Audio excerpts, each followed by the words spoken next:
What up? This is Slaine from the Coka, Nostra, and right now you're rocking with Breaking Records Radio. Hey yo, it's your boy Monster Man Rocco. It's your boy Swagger Rock. This is Snack the Ripper. You have to go to don't know. This is Master Ace. You are now rocking with the best. Breaking Records Radio. Breaking Records, man. Breaking Records Radio. Breaking Records Radio. Breaking Records. Breaking Records. Breaking Records Radio.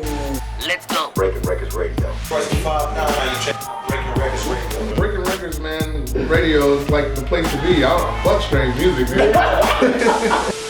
I'm definitely going to be more consistent putting music out over the next year or two. I'm going to go hard right now because I'm really inspired right now. Yeah. You know, I took a year off last year for the first time in my career musically. And when I say took a year off, I mean I just wasn't going in on a weekly basis, like 3 or 4 days a week. But, you know, I probably went in the studio a dozen times in a year, which is a year off for me. And I studied acting, and I wrote a screenplay. And oh, really? I kind of just evaluated where I wanted to go with my life because I didn't feel that that deep burning desire to do music for a little while. And I was like, you know what, I'm going to put it down and see what happens. And then at the beginning of this year, I went through some difficult stuff, and I needed to write again, and I needed to make music, and that's how this album kind of ended up getting finished. I think that's important, too, is to know sometimes when you do need to take a step back. I think some artists try to push through not being inspired, you know what I mean, and like try to force a spark sometimes, and I think it's really important when you realize you're like, you know what,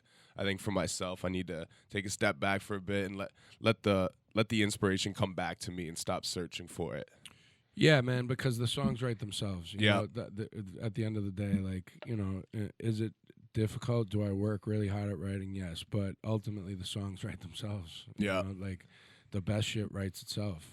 Do you find sometimes like the fans' favorite songs of yours are the ones that you're kind of like, I'm not huge on this song, or the ones where you're like, I wasn't even trying? I don't know. It's hard to say that. I usually, at this stage of my career, I only put out stuff that I love. Yeah. And I learned that a long time ago. I think there were a couple songs on the early mixtapes on White Man is the Devil Volume 1 and Volume 2 that, you know, then they had a lot of songs on both of those, but, you know, that I would put on there and because somebody was like, dude, you got to put that on that. You know, somebody I was working with at the time, and I was like, I don't really like that one. And then I'd be like, all right. And then I put it on there, and then that would be the song that was like, this song sucks, or like the song that got panned in a review, and then it would bother me. So I was like, if I only put shit out that I love, you know, no one to blame but yourself. I'm unaffected by any review or any opinion, because if you don't like something that I love, it'll be like if you told me like Goodfellas sucks as a movie, I'd be like, all right, man. Yeah. You know what I'm saying? Like, it's ridiculous. Right? Yeah. So that's how I need to feel about every song that I put out, so I can be unaffected by criticism. Yeah.